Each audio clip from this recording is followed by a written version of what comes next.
Good morning students. Today we are going to study chapter number 19 अंधेरी रात के बाद। बहुत दिन पहले की बात है। रामपुर गांव में लालू नाम का एक लुहार था। वह एक अच्छा कारीगर था। उसका नाम आसपास के गांव में मशहूर था। वह बड़ी लगन और निष्ठा से अपना काम करता था। मुख्य रूप से वह हथियार बनाने का ही काम किया करता था। उसकी बनाई हुई बर्छियां, भाले और तलवारें लोग दूर दूर से आकर ले जाया करते थे। तलवारें खरीदने के लिए तो कई बार उसकी दुकान पर भीड़ लग जाया करती थी। कई बार तो उसे तलवार के बदले सोना चांदी की कीमती वस्त्र भी मिल जाते थे। हर आदमी को लालू की तलवार अपने पास रखना चाहता था। यही कारण था कि लालू की दुकान खूब चलती थी। उसे रात और दिन काम करना पड़ता था। पहले तो लोग स्वरक्षा के लिए ही हथियार रखते थे, अर्थात स्वयं की रक्षा के लिए। लेकिन धीरे धीरे समय बदलता गया। बदलते समय ने लोगों को लोभी और स्वार्थी बना दिया। लोग अब पराई मेहनत पर जीने के सपने देखने लगे। हर व्यक्ति अब सत्ताधारी बनना चाहता था, अर्थात शासक बनना चाहता था। एक दिन लालू के मन में आया कि वह बाहर निकलकर देखे कि लोग उसके द्वारा बनाई गई तलवार का उपयोग किस तरह करते हैं। वेश बदलकर लालू एक दिन सुबह सुबह घर से निकल पड़ा। गली में बच्चे खेल रहे थे। खेलते खेलते दो बालक आपस में लड़ पड़े। शोर सुनकर लोग जमा होने लगे। लालू ने देखा कि उन बच्चों के माँ बाप भी आ गए और उनके हाथों में उसी की बनाई हुई तलवारें हैं। बच्चों की लड़ाई में तलवारें चमकने लगी। लालू यह देखकर दंग रह गया और वहां से आगे बढ़ गया। अभी वह पनघट तक ही पहुंचा था कि उसने देखा कि जल्दी जल्दी पानी भरने के कारण दो स्त्रियों में लड़ाई छिड़ गई।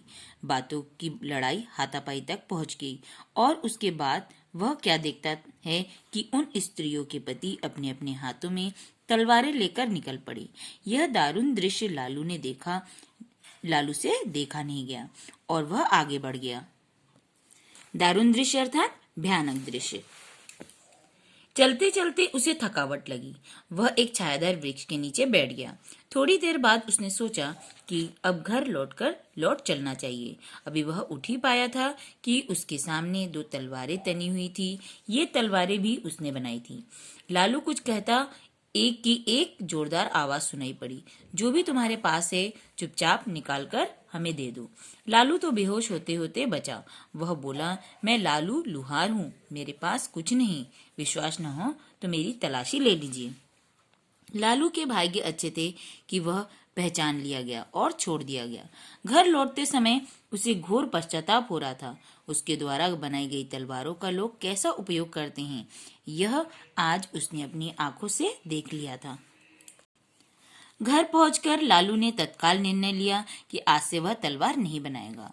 नवनिर्माण की ऐसी बहुत सी चीजें हैं जो वह बना सकता है। अब से वह सिर्फ हल्के फाल बनाएगा। हंसिए भी खूब बिकेंगी। खेतीबाड़ी के काम में तो कुदाल और फावड़े भी जरूरी होते हैं। वह उनका निर्माण करेगा।